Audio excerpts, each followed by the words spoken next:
Hello friend, कैसे हो आप लोग। आप सभी का स्वागत है मेरी चैनल में एक और नई कहानी के साथ आपका। अगर आप चैनल पर पहली बार आए तो चैनल को सब्सक्राइब करना ना भूले। तो चलो कहानी शुरू करते हैं। एक राजा था और उसकी दो पत्नियां थी।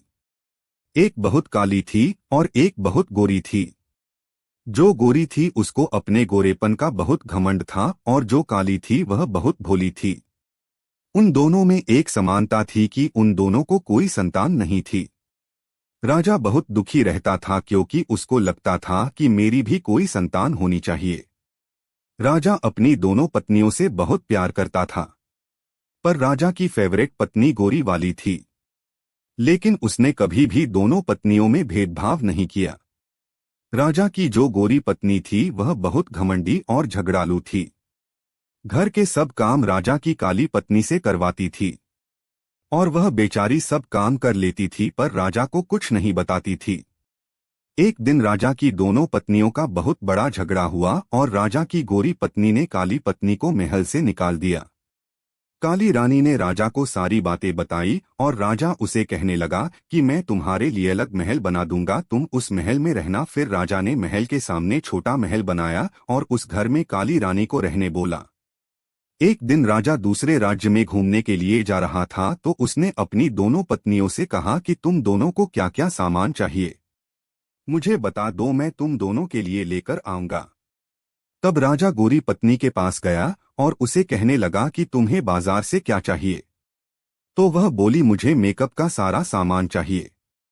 फिर वह काली पत्नी के पास गया और उसे कहने लगा कि तुम्हें बाजार से क्या चाहिए। फिर वह राजा से बोली कि मुझे एक छोटा बंदर चाहिए। वह बोला कि ठीक है, मैं लेकर आऊंगा, कहकर राजा वहां से चला गया। अगले दिन राजा दूसरे राज्य गया और उसने वहां से सारा सामान ले लिया और अपनी दोनों पत्नियों को उनका सामान दे दिया।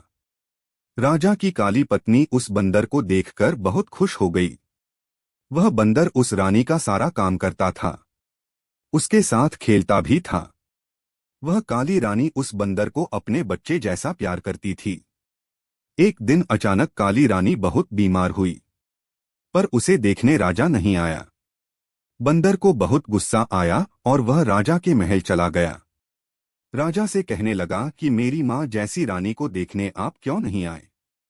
बंदर के डांटने के बाद अगले दिन राजा रानी को देखने के लिए घर आता है। दवाई और खाने पीने की चीजें देकर चला जाता है। वह रानी उस बंदर को बताती है कि मुझे संतान होनी चाहिए थी। वह बंदर उस रानी को बोलता है कि आप टेंशन मत लो, आपको संतान जरूर होगी, मैं भगवान से प्रार्थना करूंगा। अगले दिन वह बंदर घर से गेहूं का आटा लेकर मंदिर जाता है और गेहूं के आटे को गूंथता है और उसमें दो आंखें, एक नाक, दो हाथ, दो पैर ऐसे बनाता है और भगवान से प्रार्थना करता है।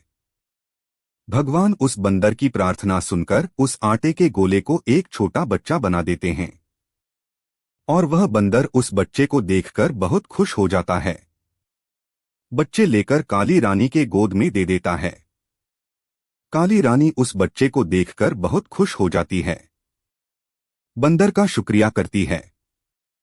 राजा को खबर मिलती है कि काली रानी को बच्चा हो गया। राजा बहुत खुश हो जाता है, उसकी खुशी का कोई ठिकाना नहीं रहता। ढोल नगाड़े लेकर रानी के घर जाता है, उसे महल आने के लिए कहता है। काली रानी खुशी से अपने बच्चे को लेकर महल जाती है और राजा उस गोरी रानी को घर से निकाल देता है और काली रानी को अपने पास रख लेता है। इस कहानी से हमें यही सीख मिलती है कि कभी भी किसी बात का घमंड नहीं करना चाहिए। अगर आपको मेरी कहानी पसंद आई है तो चैनल को सब्सक्राइब करना ना भूले और कमेंट में जरूर बताना कहानी कैसी लगी। तो चलो मिलते हैं एक और नई कहानी लेकर, तब तक गुड बाय।